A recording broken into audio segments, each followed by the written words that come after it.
بالمعروف اور نہیں از منکر کرنا نکلا ہوں. بلام باورا نے کہا کہ پہلا منصوبہ ناکام ہو گیا.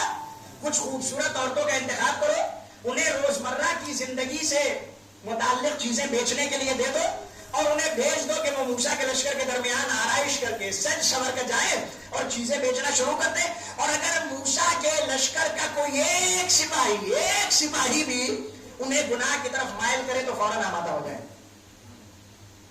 امام کا جملہ ذہن میں رکھیے گا اور اس کے بعد اس بات کو سنیے. اب تاریخ یہ کہتی ہے کہ کچھ خوبصورت عورتیں سج سور کر روزمرہ کی ضرورت کے سامان لے کر جناب موسیٰ کے لشکر کے درمیان آئی اور انہوں نے ان سامانوں کو فروخت کرنا شروع کر دیا. لشکر کے ایک ٹکڑے کے ایک کمانڈر کو ایک خوبصورت عورت پسند آ گئی. اس نے اس خاتون کا ہاتھ تھاما اور حضرت موسیٰ کی خدمت میں آیا. حضرت موسیٰ نے کہا کہ اللہ نے اسے تیرے اوپر حرام قرار دیا ہے.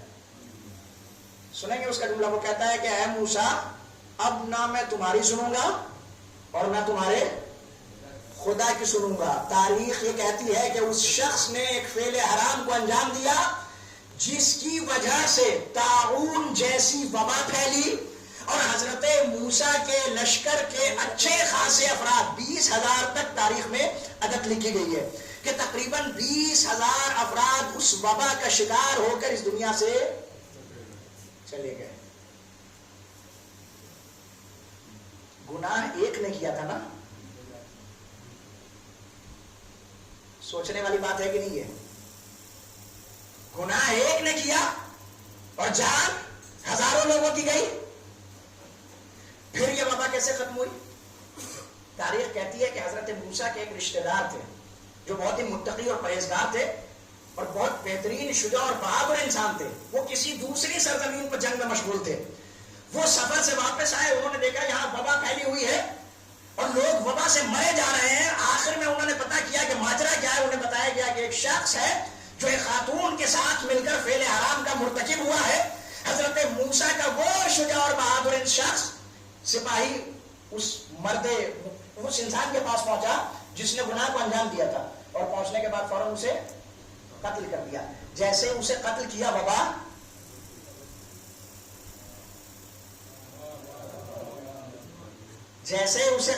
وبا رک گئی.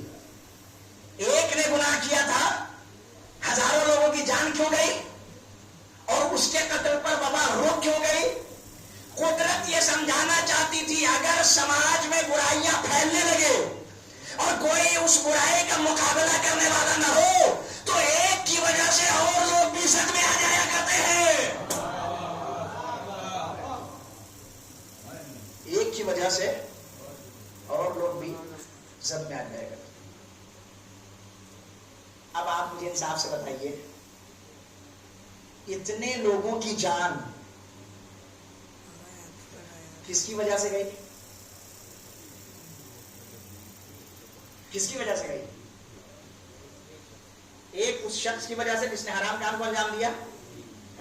لیکن اس پورے ماجرے کا اصلی سبب کون ہے؟ وہ عالم جو اپنے علم کے نشے میں مغرور تھا. یعنی علم کا نشہ اتنا خطرناک ہے جو لوگوں کو حرام کاموں پر بھی اکسا سکتا ہے اور لوگوں کی جانیں بھی لے سکتا ہے. اور آج کی دنیا میں تو آپ بخوبی اس چیز کو سمجھ جائیں گے. یہ جو غزہ اور رفح میں بم گر رہے ہیں, یہ جو میزائلیں گر رہی ہیں, یہ کیا کسی جاہل نے بنایا ہے؟ نیوکلیئر سائنٹسٹ کیا کوئی جاہل ہے؟ صاحب بہت پڑھا لکھا ہے, نیوکلیئر سائنس کا ماہر ہے جو میزائل بنا رہا ہے, بمس بنا رہا ہے, ایک سے ایک بڑے بڑے اسلحے تیار کر رہا ہے. صاحب جب پڑھا لکھا ہے تو پھر مظلوموں کا خون کیوں بہا رہا ہے, عورتوں کو بیوہ کیوں کر رہا ہے, بچوں کو یتیم کرنے کے اسباب کیوں مہیا کر رہا ہے؟ کہ اس نے پڑھ تو لیا ہے مگر علم کے نشے میں اتنا مغرور ہے کہ اسے معصوموں کے خون بہانے میں مزہ آ رہا ہے. علم کا نشہ. عقل مند کو چاہیے کہ 5 نشے سے پرہیز کرے. اگر یہ 5 نشہ ہے تو پھر انسان عقل کا استعمال نہیں کر سکتا, اور جب عقل کا استعمال نہیں کر سکتا تو پھر سرکار سید الشہداء کی معرفت حاصل نہیں کر سکتا. مال کا نشہ, طاقت کا نشہ, علم کا نشہ, اور چوتھا نشہ تعریف کا نشہ. او صاحب یہ بہت تعریف کا نشہ. جس آدمی کو اپنی تعریفیں سننے کی عادت ہو جائے, جس آدمی کو اپنی تعریفیں سننے کی عادت ہو جاتی ہے, پھر وہ اپنی چھوٹے چھوٹے کاموں پر بھی ریاکاری کرنے لگتا ہے. کیوں ریاکاری کرتا ہے؟ تاکہ سامنے والا تعریف کرے. بہت خطرناک ہے یہ نشہ, خدا اس نشے سے بچائے. اگر اپنی تعریفیں سننے کا نشہ ہو گیا تو پھر انسان چھوٹے چھوٹے کام انجام دے گا اور ریاکاری کرے گا, لوگوں کو بتائے گا, لوگوں کو سنائے گا, لوگوں کے درمیان چرچا کرے گا. کیوں؟ تاکہ سامنے والا تعریف کرے. جبکہ روایات جانتے ہیں کیا کہتی ہے؟ ممدحک بما لیس فیک فقد ذبحک. اگر کسی نے تمہاری ان چیزوں کے ذریعے تعریف کی ہے جو تم میں نہیں پائی جاتی تو ایسا ہے جیسے اس نے تمہیں ذبح کر دیا ہو. ہوتے کچھ لوگ ایسے, اتنی سی بات ہے اور اتنی تعریفوں کے پل باندھ دیں گے, وہ ساری اچھائیاں آپ کے کھاتے میں جوڑ دیں گے جو آپ نے کی بھی نہیں ہے. اچھا دیکھیں, یہ بھی زمانے کا سسٹم ہے. جب زمانہ کسی کے ساتھ ہو تو دوسروں کی اچھائیاں میں اس کے کھاتے میں ڈال دیتا ہے, اور جب زمانہ کسی کے خلاف ہو تو اپنی اچھائیاں میں اس سے چھین لیا کرتا ہے. تعریف کا نشہ بہت خطرناک ہے. اور چوتھا نشہ جوانی کا نشہ. جب انسان کی عقل اور اس کے جذبات دونوں کے درمیان اندرونی جنگ چل رہی ہوتی ہے. عقل کچھ کہتی ہے, جذبات کچھ کہتے ہیں. عقل کا کہنا کچھ ہے, احساسات کا کہنا کچھ ہے. عقل کی فرمائش کچھ ہے, خواہشات کی خواہش. بہت خطرناک ہے جوانی کا نشہ. لیکن اگر کوئی نوجوان گناہ کرنے کے بعد یہ کہے کہ صاحب ہم کیا کریں, ہمارا تو کوئی قصور ہی نہیں ہے, جوانی کا عالم ہے لہذا ہم سے گناہ ہو گیا. تو جو ہے اگر کوئی گناہ کر کے اپنی جوانی کو بہانہ بنائے تو یہ بے وقوفی ہے. اس لیے کہ اگر چھری ایک انسان کے ہاتھ میں دے دی جائے تو اس کا مطلب یہ نہیں ہوتا کہ اس چھری سے کسی کا گلا کاٹ دیا جائے. توجہ ہے, قدرت نے آپ کو جوانی دی ہے, لیکن اس جوانی کو کہاں صرف کرنا ہے؟ اللہ کی اطاعت میں, اللہ کی عبادت میں, معصومین کی معرفت میں, دین کی نصرت میں, دین پروردگار کی حمایت میں. اب سنیں کچھ حدیثیں. ایک سلام پڑھیں بزرگ آواز بلند.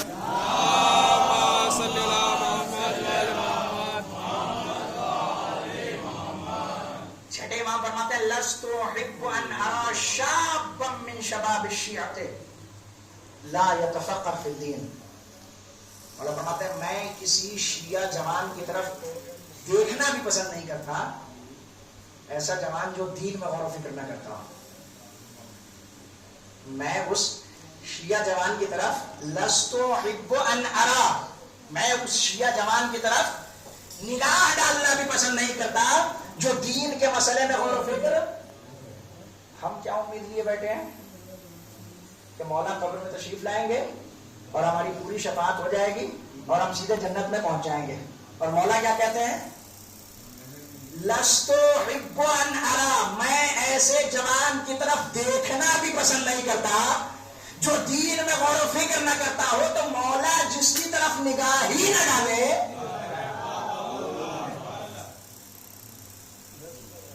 اگر نگاہ ہی نہیں ڈالی امام معصوم نے, دیکھا ہی نہیں, تو پھر آپ کیا شفاعت کی امید رکھیں؟ جو ہے میں نے عرض کیا کہ سرکار سید الشہداء کی معرفت کے لیے ایک راستہ یہ ہے کہ ہم خود امام کے کلمات, امام کے جملات, امام کی احادیث میں غور و فکر کریں. سرکار سید الشہداء نے اپنے آخری لحظات میں چوتھے امام سے جو کچھ جملے ارشاد فرمائے, اس میں سے امام کا ایک جملہ تھا, یا بنیا ایاک وظلم من لا یجد علیک ناصرا الا اللہ. اے میرے لال, کبھی بھی کسی ایسے انسان پر ظلم نہ کرنا جس کا خدا کے علاوہ کوئی مددگار نہ ہو. آپ اس جملے کی گہرائی کو سمجھیے اور سرکار سید الشہداء کی معرفت کے درجات میں اضافہ کیجیے. اے میرے لال, دیکھیں یوں تو کسی پر ظلم نہیں کر سکتے, لیکن خاص طور سے کبھی کسی ایسے پر ظلم نہ کرنا من لا یجد علیک ناصرا الا اللہ, جس کا خدا کے علاوہ کوئی اور مددگار.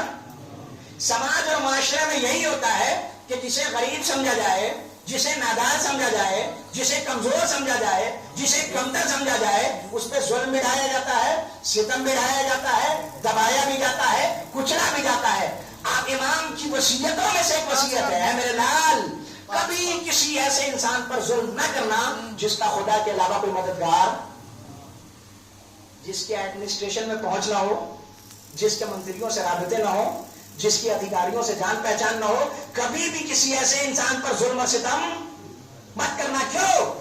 اس لیے کہ جس کا کسی آفیسر سے رابطہ نہ ہو, اگر اس پہ ظلم ڈھایا جائے اور وہ تڑپے تو تڑپ کے صرف ایک کو پکارے گا جو کائنات کا حاکم ہے. ایسا مظلوم جب تڑپے گا ایک کو پکارے گا, وہ جو کائنات کا حاکم ہے. اے میرے لال کبھی کسی ایسے انسان پر ظلم نہ کرنا جس کا خدا کے سوا کوئی مددگار نہ ہو. آخری جملات میں سے امام نے ایک جملہ یہ ارشاد کیا, خدا کے علاوہ کوئی مددگار نہ ہو. ہم سماج و معاشرے میں روزانہ یہ دیکھتے ہیں کہ لوگ آئے دن مصیبتوں میں گرفتار ہیں, پھنسے ہوئے ہیں, اور بہت سارے لوگ تو مولانا کے پاس آتے ہی اس لیے ہیں کہ مولوی صاحب کوئی تعویذ دے دیجیے, ہم بہت مصیبتوں میں پریشان ہیں, بلاؤں میں گرے ہوئے ہیں. دیکھیں, یاد رکھیں, توجہ سنیے گا, اگر مصیبتوں میں پریشان ہیں, توجہ ہے آپ کی, اگر مصیبتوں میں پریشان ہے تو تعویذ اس کا حل نہیں ہے. توجہ ہے آپ کی, اگر مصیبتوں میں پریشان ہے, مصیبتوں سے پریشان ہے, مصیبتوں میں گرفتار ہے, تو تعویذ اس کا حل نہیں ہے. آپ احادیث معصومین کا مطالعہ کیجئے اور معصومین کے کلمات کو پڑھیے, آپ کو خود پتہ چل جائے گا کہ مصیبتیں کیوں آتی ہیں. دعائے کمیل میں مولا کائنات کا بہت ہی مشہور و معروف فقرہ ہے, اللہم اغفر لی الذنوب التي تنزل البلاء, پروردگار میرے ان گناہوں کو بخش دے جو مصیبتوں کو دعوت دیتے ہیں. خدایا میرے ان گناہوں کو بخش دے جو مصیبتوں کو. ایک بات تو کلیئر ہو گئی, مصیبتیں کبھی امتحان لیتی ہیں اور کبھی ہمارے گناہوں کی وجہ سے آتی ہیں. اب سوال, وہ کون سے گناہ ہیں جو مصیبتوں کو دعوت دیتے ہیں؟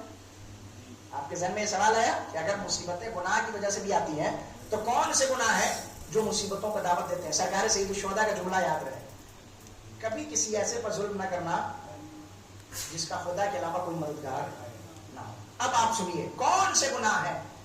مولا کائنات کا جملہ ہے, کربلا کے بعد جب امام سجاد مدینے پہنچے, ابو خالد کابلی امام کی خدمت میں آئے اور کہا مولا وہ کون سے گناہ ہیں, کون سے گناہ ہیں جو مصیبتوں کو دعوت دیتے ہیں, بلاؤں کو دعوت دیتے ہیں. چوتھے امام نے فرمایا 3 گناہ ہیں اے ابو خالد کابلی. پہلا گناہ ترک اغاثۃ الملہوف, کسی فریاد کرنے والے کی فریاد کو نہ پہنچنا.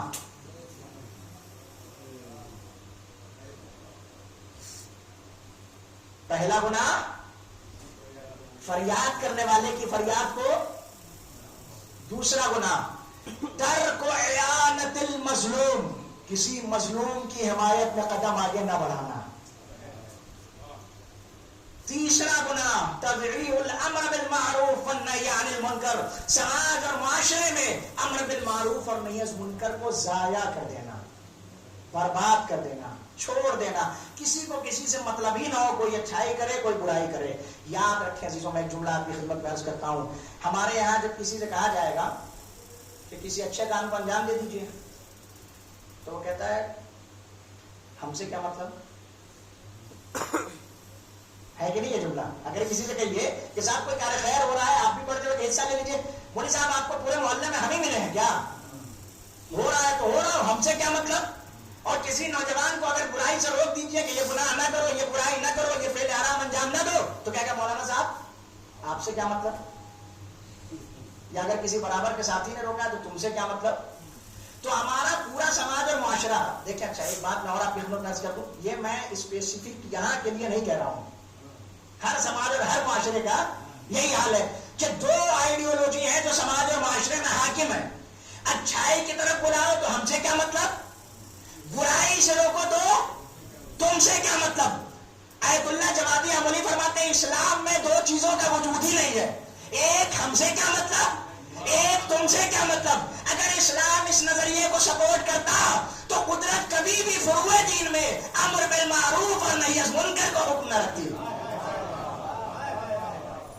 اور کربلا میں حسین کی قربانی نے بھی انہی دو نظریوں کو باطل کیا ہے. ساری امت یہ کہہ رہی تھی کہ یزید شراب پیتا ہے تو پیے، ہم سے کیا مطلب؟ جوا کھیلتا ہے تو کھیلے، ہم سے کیا مطلب؟ حلال کو حرام کرتا ہے تو کرے، ہم سے کیا مطلب؟ حرام کو حلال کرتا ہے تو کرے، ہم سے کیا مطلب؟ اور یزید یہ کہہ رہا تھا کہ میں شراب پیتا ہوں تو پیوں، تم سے کیا مطلب؟ جوا کھیلتا ہوں تو کھیلو، تم سے کیا مطلب؟ حلال کو حرام کرتا ہوں تو کرو، تم سے کیا مطلب؟ حسین کی قربانی نے اس نظریے کو باطل کر کے بتایا ایک مسلمان کا دوسرے مسلمان سے مطلب ہے.